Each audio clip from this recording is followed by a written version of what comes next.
to look at letter of inquiry. The letter of inquiry is the most common business letter because inquiry means ask a question. So an inquiry letter is asking a question, and asking questions are something we do in business all the time, especially if you're trying to get a new customer, trying to get some kind of information for a new product or service, or just trying to get some relationship started with a company or a department inside another company. So letters of inquiry basically mean letters of a question. It's sending a question. So let's just jump right into it and see what do we do in a letter of inquiry. First of all, a letter of inquiry generally follows the format of 4 paragraphs. And that is, each paragraph will have a specific goal that it's trying to achieve. You want to make sure that your letter of inquiry is as clear as possible. One thing that people often get confused about is they ask a question and they think, well, maybe I should write a lot and try to make things sound interesting and attractive. But in reality, the best thing is to get right to the question as soon as you can and to kind of save time. Now, let's look at how we do that by looking first at paragraph number 1. So the first paragraph of a letter of inquiry, very straightforward, it's to reference. What does reference in this case mean? It means, how do I know you? How do I know who you are? Where have I seen you from before? Where did we meet before? How do we know each other? So this is a way at the very beginning to say, I know you.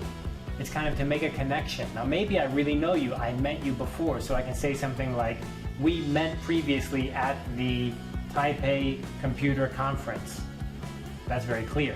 I can say we met on May 5th at the Taipei Computer Conference. Even more clearer. So that's really helpful. I may not really know you, so I can say something like, I know about you, or I know about your company, or I've heard of your company.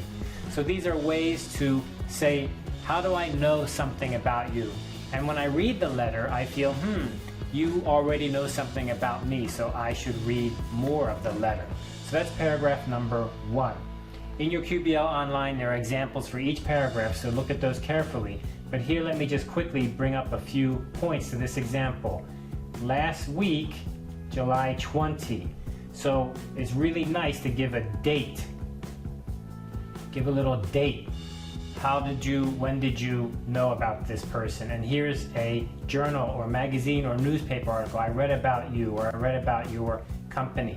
Here's an example here. Recently, I met one of your employees. And then here's the name, Mr. Gates. And we met on this day in October. That's a really clear and excellent way to get the letter started. So paragraph 1 is short and it's a reference. How do I know the receiver? How do I know you? Okay, let's move on to paragraph number 2. In paragraph number 2, this is your chance to introduce who are you, right? Why are you important to send this letter? So let's take a look at an example here. Introduce the writer of the letter. You want to give a good impression, but you want to only write about important things because you don't want to waste time. So you don't want to say things like, I'm famous, or I'm wonderful. You want to say things like, what's your business? What's the business you do? What's the importance of your business? What's your product line? Things like this.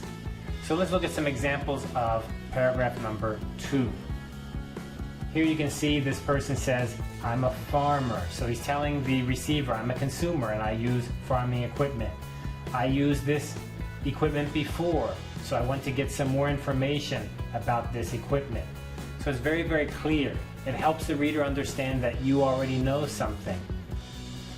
In another example here, we can see that this person introduces their company. This is a business-to-business letter, and they say, we are a distributor, and we are working in southern China. So this is introducing the person who wrote the letter.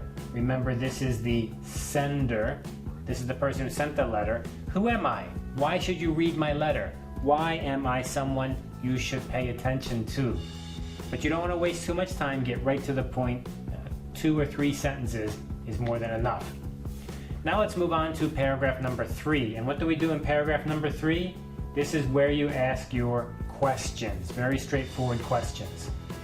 The key is to this paragraph is specific. You must stay specific. What does specific mean?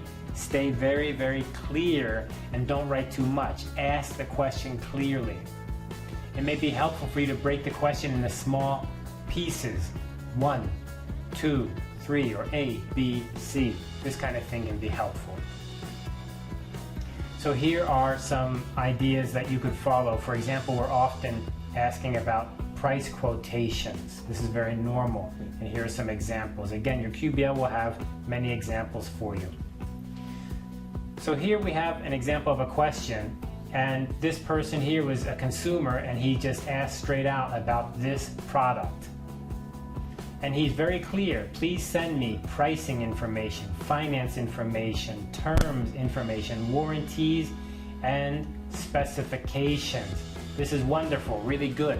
This is exactly what I want. They don't say, just send me something, anything is okay. But they're very, very specific about what it is desired to have in the answer. Here's an example of business to business, so B2B. In this case, we're interested in beginning some negotiations. So they want to have a business-to-business negotiation, a buyer-seller relationship. So we want to learn more about your product lines and if you would like to sell in this market. And we'd like to get some more information about your marketing and your pricing strategies. So that's very good, very clear. So you can see that the question section can be short and clear, nice and easy to understand, I think is the key point. Now let's go to the last paragraph, the 4th paragraph. In the 4th paragraph, you're going to basically come to a conclusion, and of course, you want to thank the reader for reading this. Thank you for your time, for example. But you also want to be very clear about the response. So I like to use this word here, time frame. Time frame means when do you expect them to respond? When do you expect to get an answer? Time frame. It's like a window frame, right? What is this time in here that I would like to get an answer? If it's later than that, it's too late, right? So that's called the time frame. Here's an example, and this was the consumer to business. So they begin with thank you. That's very nice. That's very formal. And here it's very clear. Please respond before October.